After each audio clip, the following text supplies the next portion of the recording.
Magandang gabi po sa inyo. Sana ay nasa mabuti kayong kalagayan habang binabasa nyo ang liham na ito. Ngunit kung ako ang tatanungin, hindi ko na alam kung matatawag pang mabuti ang mga sumunod na gabi sa buhay ko matapos mangyari ang aking kwento.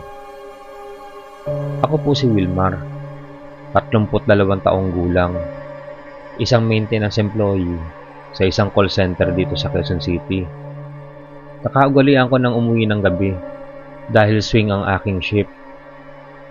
Mula pa nung college ay sanay na akong gising sa 10 oras.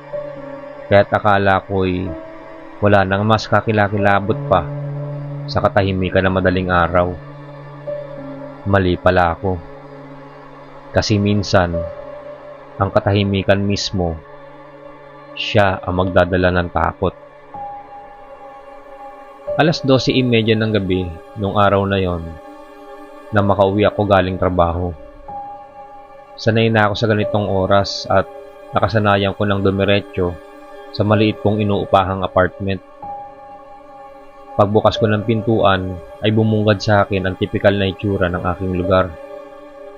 Makipot, may sala na halos dikit na sa kusina at isang kwartong may lumang pinto ang kahoy na may kalawang na ang siradura. Nagbukas ako ng radyo.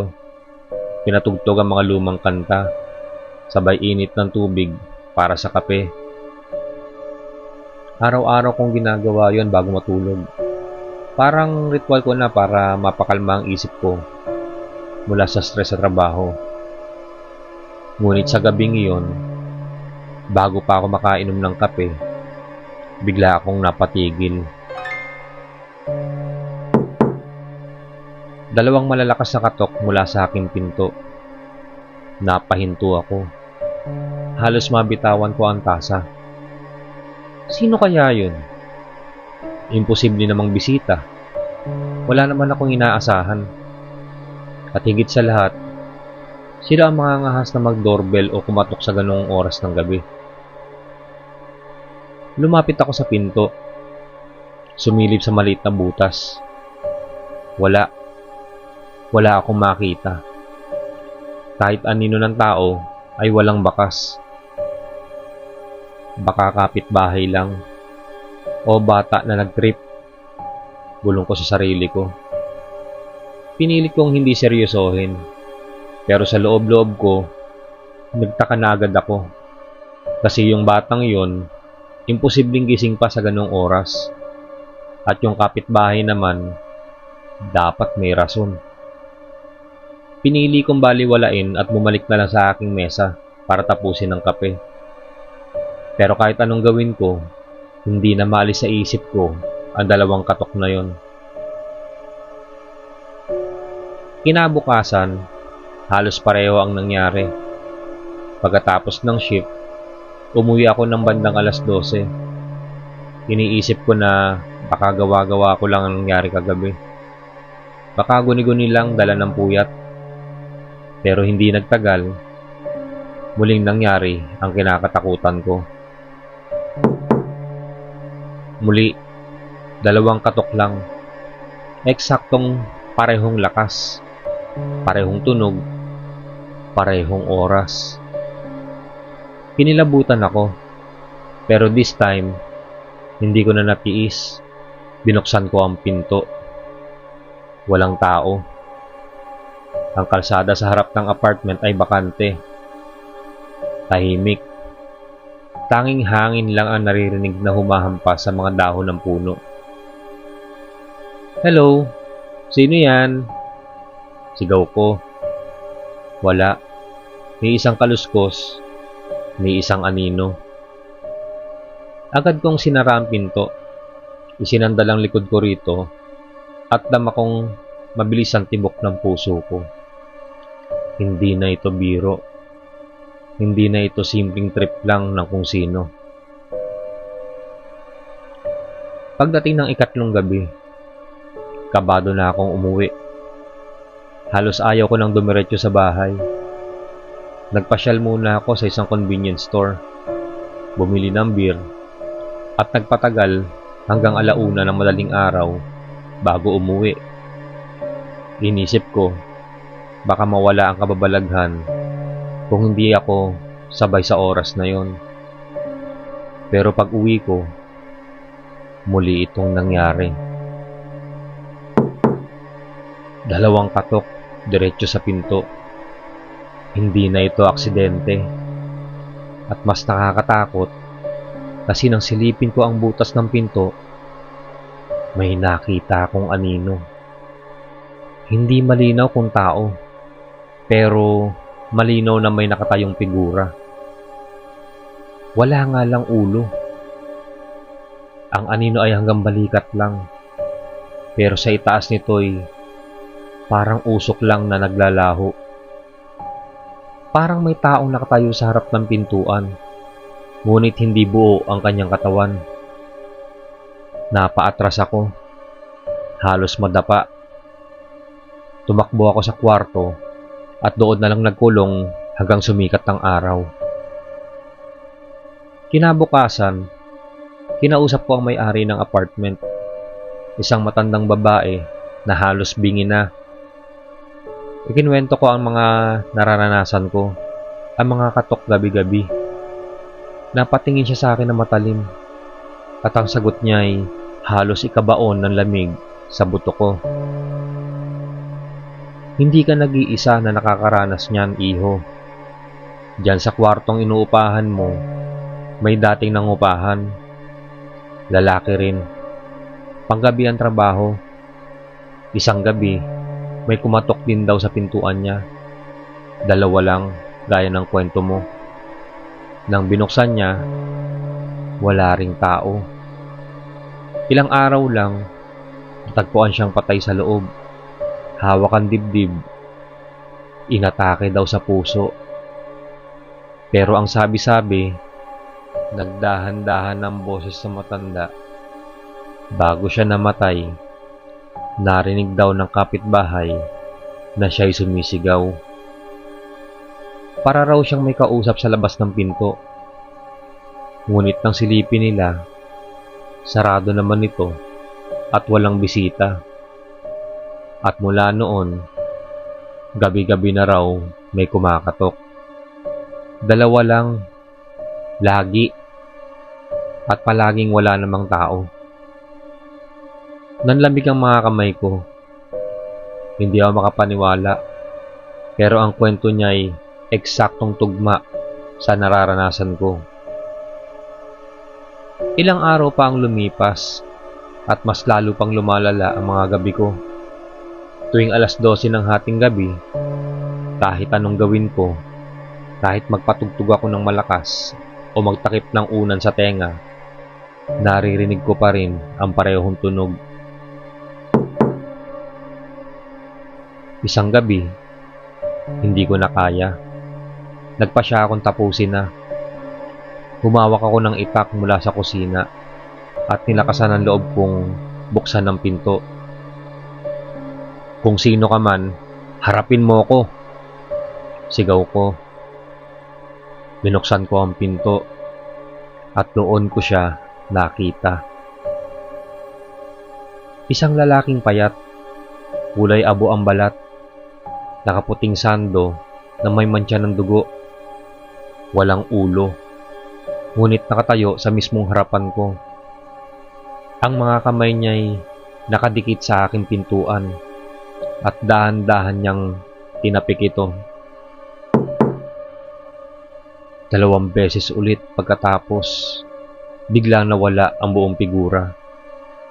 Parang usok na hiniwa ng hangin. Hindi ko na alam kung paano ako nakapasok muli sa loob, pero natagpuan ko na lang ang sarili kong nanginginig. Hawak pa rin ang itak at walang lakas para gumalaw. Simula nung gabing yun, hindi na ako nagtagal sa apartment na yun. Kinabukasan, nag-impake ako at lumipat agad ng tirahan, kahit hindi pa tapos ang kontrata. Pero kahit lumipat na ako, minsan, kapag tahimik ang paligid sa hating gabi, may mga pagkakataong bigla akong mapapalingon sa pinto ng bago kong tinutuluyan. At doon ko maririnig ang pamilyar na tunog. Hindi ko alam kung sinusundan pa rin niya ako o kung nananatili lang yun sa aking isip. Ngunit sa tuwing maririnig ko yun, para bang bumabalik ang takot ng gabing una ko siyang masilayan. Hanggang dito na lang muna ang aking liham, Sir Jock. Sana hindi nyo maranasan ang sumpang ito.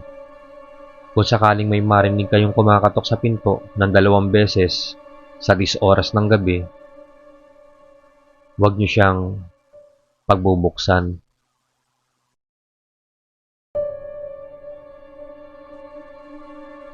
Magandang gabi po.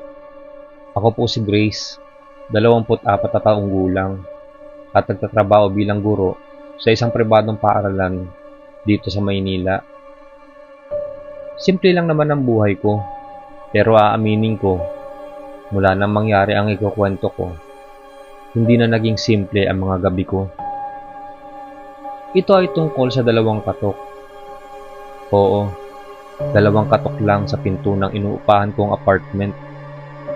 Pero ang 2 katok na yon ang nagdala ng lagim at takot na hindi ko akalaing kakayanin kong pasanin. Nang magsimula ang pasukan noong nakaraang taon, lumipat ako sa isang maliit na apartment malapit sa paaralan. Solo ko ang unit, kaya tahimik, maluwag, at sakto lang para sa isang dalagang katulad ko. Ang apartment ay nasa 2nd palapag ng isang lumang gusali. May lumang kahoy na pinto, isang maliit na sala, at kwartong may bintana na tanawang iskinita. Simple pero maaliwalas. Noong una, masaya ako dahil mura ang upa at malapit sa trabaho. Ngunit mula ng unang linggo ko pa lang, nagsimula na ang kababalaghan. Isang madaling araw, 3:00 ng umaga. Nagising ako sa tunog ng 2 malalakas na katok sa pinto.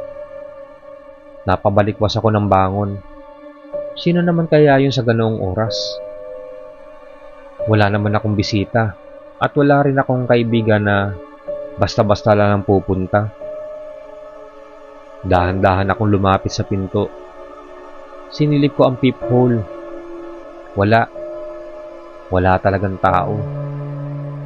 Kinabahan ako. Pero inisip ko, baka nagkamali lang ng pintuan ng kapitbahay. Pinili kong wag buksan. Pero bago ako makabalik sa kama, narinig kong muli ang 2 katok. Mas malakas. At kasunod nun, parang may mahina akong narinig na boses mula sa likod ng pinto. Hindi malinaw pero parang bulong.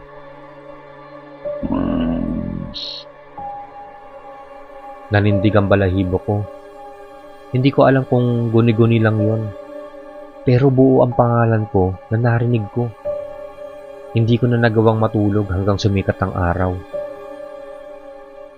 Kinabukasan, sinabi ko ito sa isa kong kasamang guro. Ang payo niya, baka raw guni-guni lang dala ng sobrang pagod at puyat. Sinubukan kong paniwalaan yun. Ngunit kinagabihan, muling nangyari. Eksaktong 3:00, muli kong narinig. 2 katok na naman. At muli, nang sumilip ako, walang tao. Nagpa siya akong baliwalain at bumalik sa kama. Ngunit habang nakahiga ako, biglang may kumatok muli. Hindi na sa pinto, kundi sa bintana ng kwarto ko. 2 katok rin. Dahan-dahan kong nilingon ang bintana at sa kabila ng kurtina, nakita ko ang isang itim na anino ng kamay na nakadikit sa salamin. Parang kamay ng tao, pero sobrang haba ng mga daliri. Dahan-dahan itong tinapik ang bintana ng 2 beses bago naglaho. Hindi ako nakapagsalita. Halos mabingi ako sa lakas ng tibok ng puso ko. Sa buong magdamag, hindi na ako kumukurap. Nakatitig lang ako sa bintana habang nananalangin.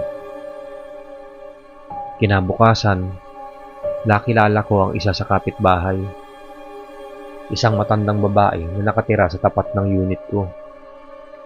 Nakita niya ang itsura kong namumutla at tinanong kung ayos lang ba ako.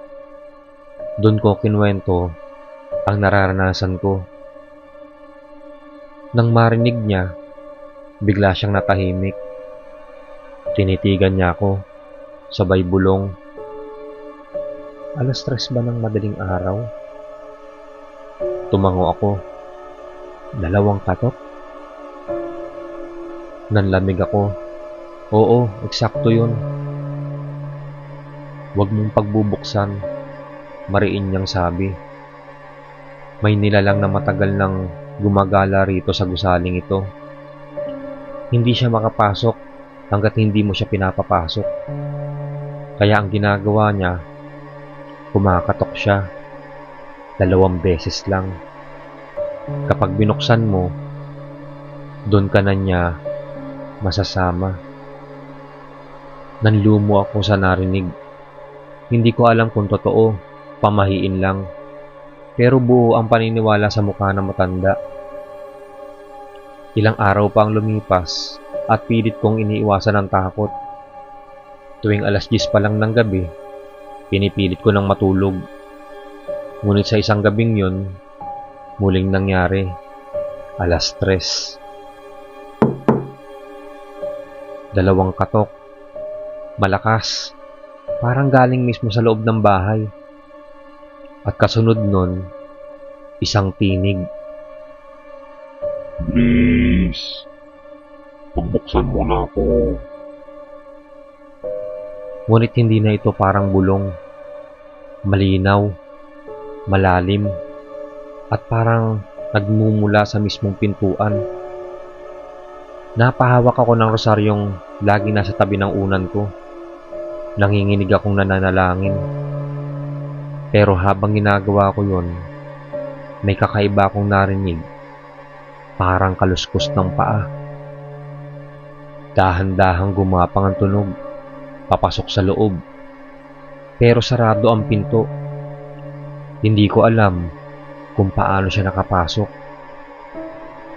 Hindi ko na kaya. Kinabukasan, nagpasya akong magdasal sa simbahan. Lumapit ako sa pari at humingi ng basbas. Pinabless ko ang apartment.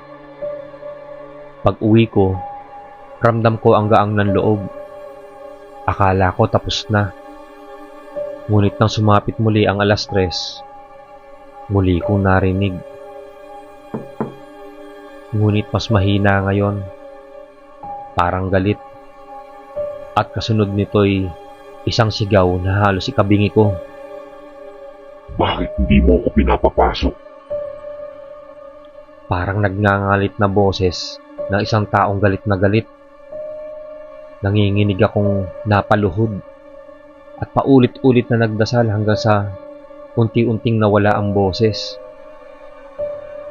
Lumipat na ako mula sa apartment na yon matapos ang 1 buwan. Hindi ko na hinintay ang mga susunod pang mangyayari. Ngayon, nakatira na ako sa bahay ng aking tiyahin. Ligtas, masaya, at walang kakaibang nararanasan. Pero kahit lumipas na ang ilang buwan, tuwing alas 3 ng madaling araw, kusa pa rin akong nagigising. At minsan, kapag tahimik ang paligid, parang naririnig ko pa rin ang pamilyar na tunog.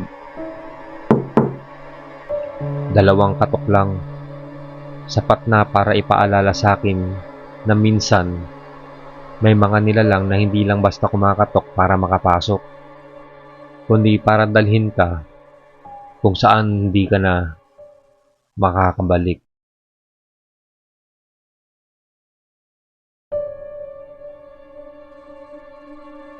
Isang mapagpalang gabi po. Ako po si Tonet, Tubong, Batangas. Lumaki ako sa Maynila pero nang pumanaw ang aking lola noong nakaraang taon, napilitan akong bumalik sa aming probinsya. Iniwan niya sa akin ang isang lumang bahay na gawa sa kahoy at bato. Itinayo pa raw ng panahon ng mga Kastila. Dito ako nanirahan ng mag-isa. Sa una, natuwa ako. Malayo sa polusyon, malamig ang hangin, at puro tanawin ng bukirin at bundok. Ngunit hindi nagtagal, napatunayan kong minsan, ang katahimikan sa probinsya ang siyang pinakamapanganib. Malaki ang bahay na minana ko. May 3 kwarto, lumang hagdang kahoy, at pintuang kahoy na makapal at madalas sumisigaw ang kaluskos tuwing ibinubukas. Wala masyadong kapitbahay dahil nasa dulo ng baryo ang bahay namin. Maliban na lang sa ilang kamag-anak na nasa kabilang bundok. Ako lang mag-isa ang madalasan nandito. Ayon sa nanay ko, may kasaysayan daw ang bahay na yon. Dati raw, dito ginagawang tambayan ng mga sundalong Hapon noong digmaan. May mga taong pinasok, ginapos, at hindi na muling lumabas. Hindi ko pinansin ang kwento dahil baka dagdag lang yon sa alamat ng mga matatanda. Ngunit dumating ang gabing yon at nagsimula ang isang simpleng 2 katok. 11:00 ng gabi, habang nagbabasa ako ng libro sa sala, narinig ko ang 2 katok galing sa lumang pinto. Napatingin ako ron. Wala naman akong inaasahan. At sa probinsya, bihira ang dumating ng ganong oras, lalo na't malayo ang kalsada. Dahan-dahan akong lumapit. Tinanong, "May tao po ba?" Walang sumagot. Sinilip ko ang pagitan ng pinto at sahig. Dapat kasi makikita ang anino ng paa kung may tao sa labas. Pero wala. Puro dilim. Pinilit kong magseryosohin. Sinara ko na lang ang mga ilaw at natulog. Pero habang nakahiga ako, ramdam kong nakikinig ang buong bahay. At sa isip ko, inuulit ang tunog. Kinabukasan, hapon pa lang, may dumalaw na kamag-anak. Si Tito Mario, pinsan ng aking ina. Ikinwento ko ang narinig ko. Napatingin siya sa akin. Seryoso ang muka. Sabi ko na nga ba, mararamdaman mo rin, anya. Ang alin po, Tito? Tanong ko. Ang katok. 2 lang palagi. Huwag kang magbubukas kahit kailan. May nakalibing dyan sa ilalim ng bahay na yan. Bago pa magtayo ang mga Hapon, may sundalong ginapos at pinatay. Hanggang ngayon, kumakatok pa rin siya para palabasin siya. Hindi ako makapaniwala. Baka nananakot lang si Tito. Pero kinagabihan, muling nangyari. Eksaktong 12:00, habang nagsasara ako ng bintana, narinig kong muli. At kasunod nun, isang bulong mula sa mismong likod ng pinto. Buksan mo. Buksan mo. Nalamig ang buong katawan ko. Hindi ako gumalaw. Hinintay ko na lang hanggang sa unti-unting nawala ang boses. Lumipas ang ilang araw at halos gabi-gabi ko nang naririnig ang katok. Lagi itong 2 lang at laging saktong 12:00. Isang gabi, naglakas loob akong silipin mula sa bintana. Sa labas ng bahay, tanaw ko ang pintuan at doon ko nakita isang lalaking nakatayo. Nakatalikod siya, nakaputing barong na Tagalog na may mantsa ng dugo. Mababa ang ulo at tila may gapos sa mga kamay. Dahan-dahan siyang humahampas sa pinto ng 2 beses. Pagkatapos, bigla siyang naglaho na parang usok. Nang gabing yon, hindi ako nakatulog. Dahil sa takot, kinausap kong muli si Tito Mario. Dinala niya ako sa isang lumang bahagi ng bahay, sa ilalim ng sahig, kung saan may mga tabla na madaling alisin. Pag-angat namin, lumantad ang lupa na tila may hukay. Sabi ni Tito, diyan ibinaon ng sundalong Pilipino.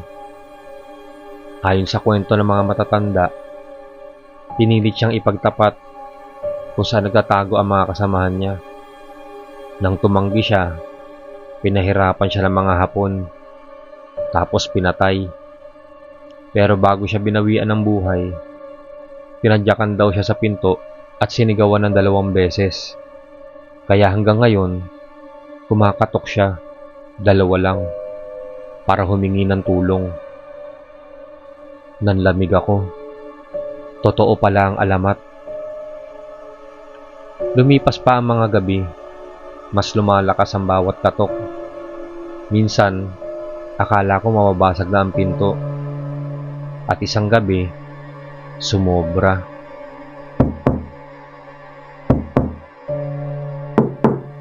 Pagkatapos, hindi na tumigil. Sunod-sunod na hampas. Parang gustong gibain ang pinto. Palayain mo ako. Malakas na tinig mula sa labas. Nagdasal ako na nagdasal. Hawak ang rosaryo ni Lola. At bigla, tumigil ang lahat. Tahimik. Walang katok. Walang boses.